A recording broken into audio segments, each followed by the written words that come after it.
ரொம்ப ரொம்ப கிறிஸ்பியாக ஒரு சூப்பரான கோவக்காய் ஃப்ரை எப்படி பண்ணலான்னு பார்க்கலாமா? இந்த சவுண்டை கேட்டாலே எவ்வளோ கிறிஸ்பியாக இருக்குன்னு உங்களுக்கே தெரியும். இந்த டிஷ்ஷை எப்படி பண்ணலான்றது இப்போ பார்க்கலாம். ஃபஸ்ட்டு இதுக்கு ஒரு அகலமான பவுல் எடுத்துக்கோங்க. அதில் இந்த மாதிரி ஸ்லைஸாக வெட்டி வச்ச கோவக்காவை சேர்த்துக்கோங்க.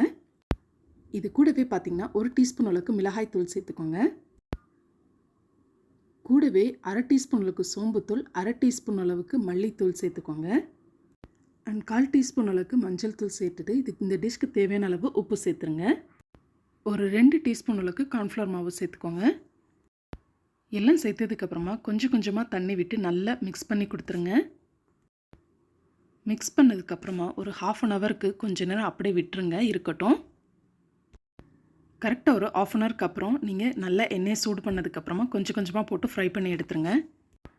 நல்ல கோல்டன் ப்ரௌன் ஆனதுக்கப்புறமா வெளியே எடுத்துருங்க. இந்த வீடியோ உங்களுக்கு பிடிச்சிருந்தா லைக் பண்ணிவிட்டு சப்ஸ்கிரைப் பண்ணுங்கள். தேங்க்யூ ஃபார் வாட்சிங்.